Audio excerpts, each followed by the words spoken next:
Guys, good day sa inyong lahat. Nandito ako sa bahay ni White Lady. Nilipat namin sila dito. Alam niyo bakit? Mamaya ako kwento ko. Pero bigyan ko lang muna ito ng pagkain. Saka inumin. Baka bumalik sa puga din. Ayan na. Ngayon guys, ang nangyari, diba itong kulungan nila, kanilang bahay, isa dun sa kabila. Ngayon kanina, syempre magpapakain ako, kukumustahin ko yung mga itlog niya, or kung ano man siya, nung bumaba siya, kung kumusta siya. Siyempre silipin ko yung itlog, kasi umuulan, baka nabasa, titingnan ko yung pugad. Ngayon pagkatingin ko, bawas yung kanyang itlog, as in totally bawas. Ngayon, papakita ko sa inyo. Alam ko na kung ilang bilang, pero ito na lang guys yung bilang ng mga itlog niya. Para makita nyo lang. Guys, ayan na lang yung bilang ng itlog. Diba? Alam nyo ba guys niya, walang butas yan, hindi masushoot kung saan man yung itlog, walang basa. Walang basa, ibig sabihin pati tubig, ulan, wala, safe sila. Hindi sila makakalusot. So, isa lang ang iniisip ko na dahilan bakit nawalan siya ng itlog. Ito ay kundi, pinasok siya ng ahas. Yes guys, mayroon kasi talagang umaaligid-aligid dito na ahas. Nung ano naman, nung isang araw, nung bagong pisa yung mga bibi ng barangay Dona, 16 yan sila, naging 13 na lang. Na walang nakahandusay na maliliit na bibi, wala. The next time, tinignan ko naman to, okay naman sila. So, guys, yung 7 itlog, 2 na lang yung natira. At least naman, nagtira ng 2 piraso. Kasi kawawa si White Lady. Kung naglilimlim pa rin siya, tapos wala pala siyang itlog, parang nakaka-stress siya sa utak niya. Magkakaroon ng irregularity sa kanyang paglilimlim. Pasalamat pa rin ako, mayroon siyang 2 itlog na nililimliman. Pero sana magpapasalamat ako ng marami kung mapipisa niya yun. Kumbaga, nasa tamang edad, nasa tamang proseso sila.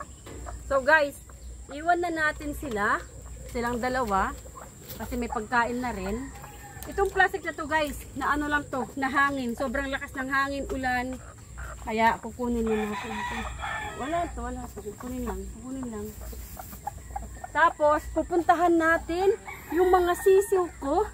Kasi di ba nung nakaraan, pinag-iba na natin sila sa kay Malagandang yung mami nila. So ngayon guys, kumustahin natin sila ang kanilang pamumuhay na malayo sa kanilang mami.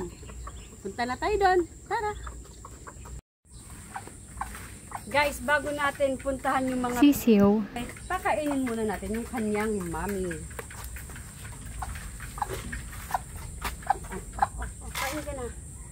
Hanggang ngayon guys, nagtatawag pa rin siya sa kanyang mga anak. Which is normal lang yun. At dahil nga doon sa kanyang ginagawa, namimiss yung mga anak niya, medyo matamlay pa siya kumain. Kaya yung binigay ko pa lang sa kanyang pagkain, hindi pa talaga isang buong takal, kundi ano lang, almost kalahati lang. Or parang 1/4 na nga eh. Kasi nga hindi pa talaga siya kumakain. Pero syempre from time to time, ino-observe na natin kung ano yung kanyang food intake, baka biglang mangayayat o kung ano man. Kailangan mong talagang binabantayan siya. Lalo na naririnig niya kahit papano yung kanyang mga sisiw kasi maliit lamang ng bakuran dito, naririnig niya pa rin kasi nandito tayo, nandun yung kanyang mga anak ko. Ayun lang, ganun lang kalayo.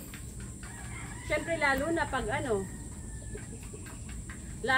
pag tanghali, maririnig sila kasi matahimik, di ba? So, kumbaga, yan lang yung mga halaman lang yung pagitan nila.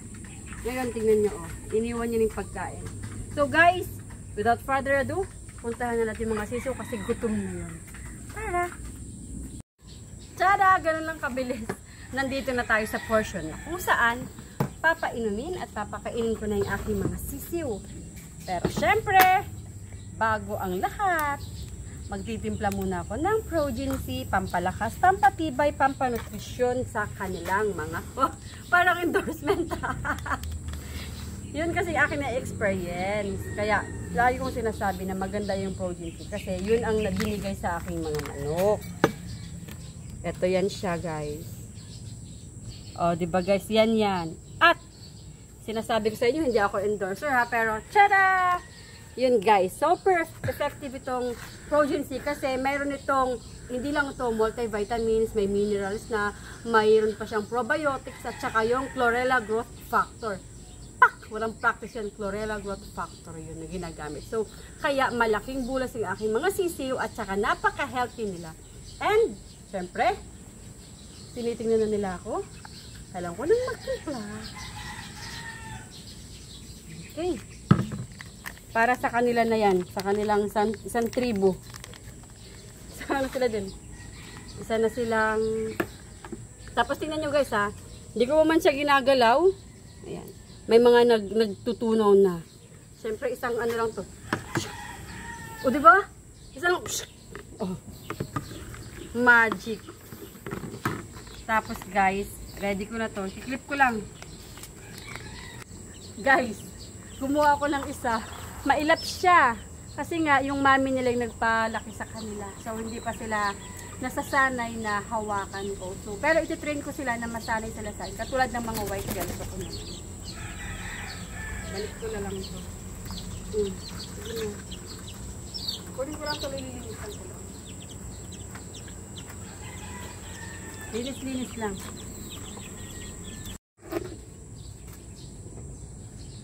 Yung kanilang Progen-C. Okay. Tapos ito para na to doon sa mga sisiw sa kabila. Okay. Goods.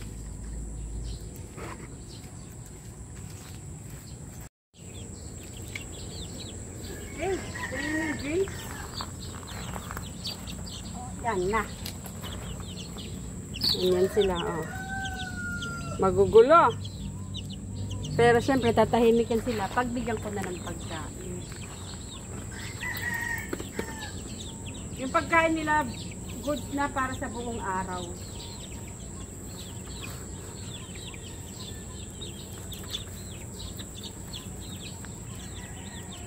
Good na yan.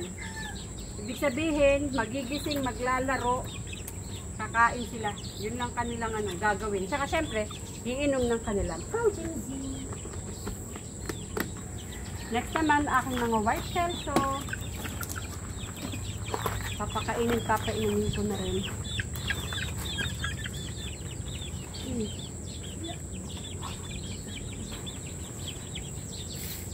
Sa buong magdamag, meron pa silang pagkain na tira.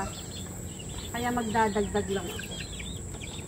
Kumakain yan sila kasi may ilaw. May ilaw paggabi. Oo. Nanggigil na siya. Hindi nila natiis. Diba? Ganyan nila kagusto yung Progen-C.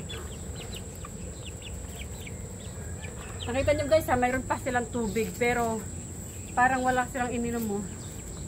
Ganyan nila na-miss. Overnight yung kanilang Progen-C.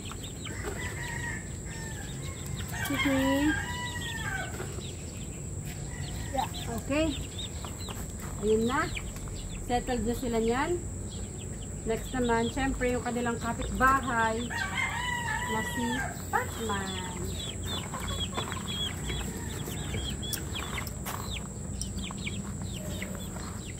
Wow. Same lang din kay Batman, magdadagdag lang din ako ng pagkain. Tatanggalin ko to. Tatanggalin ko ng Progen-C. Yeah. Okay. Oo. Ito na Batman. Diba? Ayos, sukat na sukat. So guys, yun ang aking araw na pagkikwento sa inyo na nasawa yung itlog ni White Lady at saka yung update ng aking mga alaga sa tulong ng Progen-C. Yun ang aking mga alaga at ako, si Aling Liman. Bye-bye!